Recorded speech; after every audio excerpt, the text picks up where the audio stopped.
समझते हैं diabetic retinopathy यानी कि शुगर की वजह से होने वाली पर्दे की बीमारी का इलाज किस तरह से किया जा सकता है। नमस्कार, मेरा नाम डॉक्टर प्रभजोत कौर है और मैं the site Avenue group of hospitals के साथ एज अ रेटिना स्पेशलिस्ट जुड़ी हुई हूँ। तो जब हम इलाज की बात करते हैं तो आंखों के इलाज के पहले सबसे ज्यादा जरूरी है आपके शरीर का इलाज। शुगर जिस तरीके से आंखों को खराब करती है उसी तरीके से आपके गुर्दों को, हार्ट को, ब्रेन को, इन ऑर्गन्स पे भी डैमेज कर सकती है। डायबिटिक पेशेंट्स यूजुअली केवल शुगर ही नहीं उसके अलावा कोलेस्ट्रॉल के भी शिकार होते हैं, यानी कि जिनका कोलेस्ट्रॉल या डिसलिपिडीमिया जिसको कहते हैं मेडिकली। इसके अलावा इनके ब्लड प्रेशर भी बढ़े हुए होते हैं, वो हाइपरटेंसिव भी होते हैं। इसके अलावा उन्हें कई और तरीके के लक्षण भी जिनकी जिस तरीके से हम कहते हैं सीरम होमोसिस्टीन लेवल्स, इनका भी जांच होना बहुत जरूरी है। तो केवल शुगर का कंट्रोल ही नहीं, कोलेस्ट्रॉल, बीपी, सीरम होमोसिस्टीन, आपके किडनी फंक्शन टेस्ट किस स्टेज पे है, आपका यूरिन रूटीन माइक्रोस्कोपी के लेवल्स क्या है,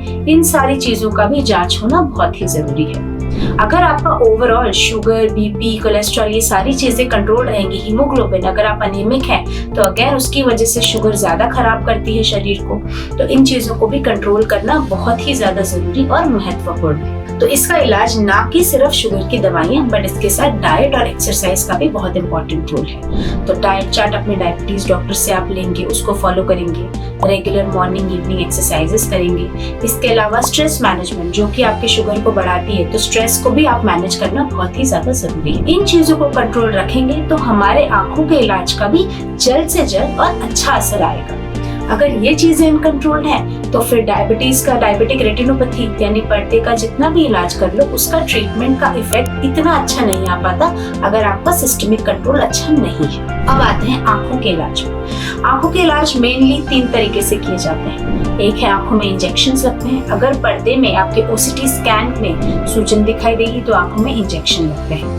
किस तरीके का इंजेक्शन लगेगा, कितनी बार इंजेक्शन लगेंगे और कब तक लगेंगे, इसका निर्णय पेशेंट टू पेशेंट डिफर करता है।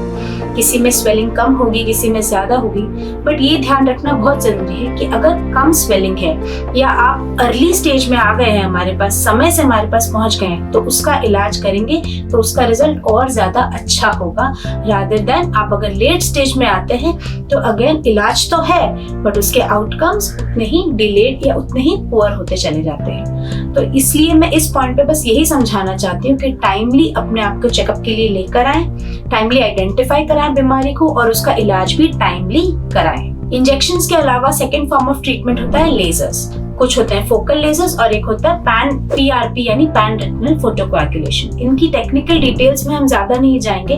वो निर्णय कि आपको किस तरीके के लेजर की जरूरत है, ये सारी चीजें आपके क्लिनिकल इवैल्यूएशन पे ही डिसाइड होती है।